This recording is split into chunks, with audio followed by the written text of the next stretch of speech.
Hello and welcome to your Scrapper introductory course by War. In this course, we will go through all the basics of playing Scrapper in World vs. World. To start off, the Scrapper is a support specialization. This means that it focuses on healing allies, cleansing conditions, and applying boons. Before starting with the build itself, let's double check your settings. Under General Options User Interface, check Always Show Squad Health Bars and Always Show Party Health Bars. These will make it much easier to keep track of who needs your support. Thick Squad Health Bars and Thick Party Health Bars are up to personal preference. Under Squad Options, uncheck View as a Grid.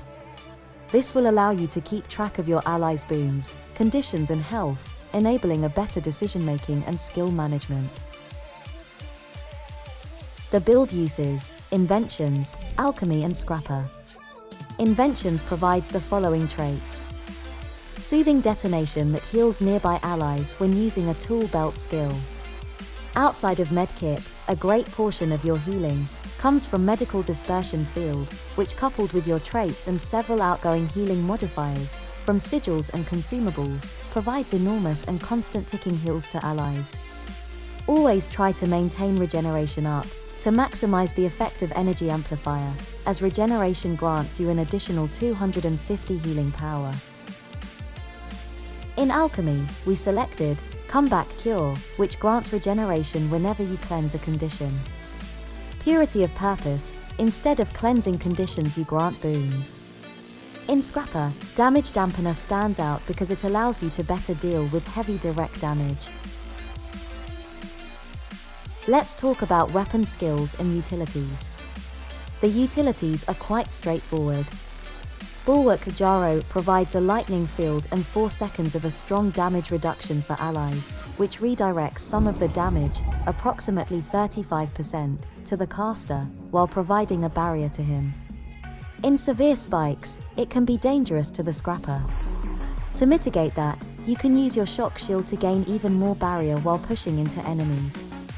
Defense Field is one of your strongest defensive cooldowns, providing 3 stacks of stability and an anti-projectile dome. Use it to disrupt projectile pressure and to fill stability gaps on allies. Use Purge Jaro to quickly remove conditions and apply AoE super speed. Chemical Field can apply poison on downed enemies or provide a poison field. This is a low priority skill, but remember that has a low healing attached thanks to Soothing Detonation. While using Elixir Gun you get access to the following skills. Fumigate, which cleanses conditions on allies only, not on the caster, every pulse.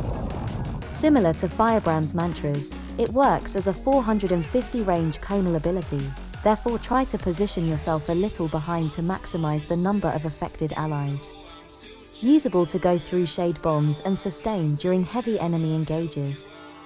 Super Elixir should be cast off cooldowns on spots that your allies will be for more sustain and whenever minor condition clear is needed. Healing Mist is a stun break and should only be used for that purpose.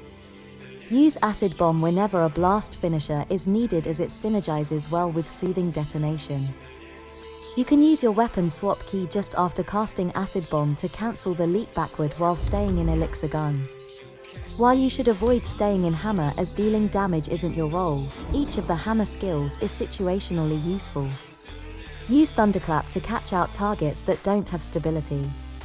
Try to use it on foes stuck inside Winds of Disenchantment or pulled by Temporal Curtain to chain CC then. Seeing that it has a relatively long cast time animation, you can stow weapon to cancel it if you notice it won't connect. Since it's a lightning field, can also be used to leap blast it to proc AoE super speed. Shock Shield is a personal block and defensive cooldown, and can also be used for body blocking. Save it for panic situations where no defensive cooldowns are available. Rocket Charge is a gap closer useful to engage or retreat while evading damage. It provides 2 leap finishers.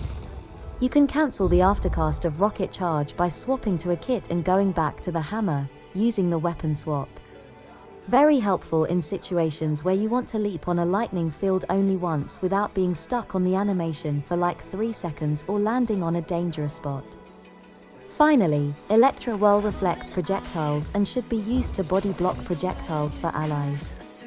It's also a whirl finisher, meaning it can be used on top of light fields for minor condition cleanse. Your healing skill will be Medkit that provides access to the following skills. Med Blaster is your bread and butter healing skill. When paired with quickness from applied force, it brings an even greater healing pressure. Bandage Blast and Vital Burst grant a substantial healing burst. For Bandage Blast, the closer you are to an isolated ally, the more bandages can hit him, providing even stronger healing. Cleansing Field grants a 300 radius water field that cleanses conditions every pulse. Use it to soften incoming condition pressure from Scourge Shades, for example. Abuse the 900 range of Infusion Bomb, and place it on spots that your group will be. Also throw it on light, water, or lightning fields to benefit from the combo finisher. Bandage Self. Besides healing the caster, it cleanses, it grants protection, and it heals nearby allies as well. Can be used to provide a burst heal for allies, but should be saved for personal use. Bandage Self triggers every healing skill-related trait that Medkit usage doesn't. Gear is quite straightforward as well, as it uses full minstrel gear with monk runes. The recommended sigils are Renewal and Transference on one hammer, and Transference and Benevolence on the other. Now let's watch some gameplay recorded in an open tag.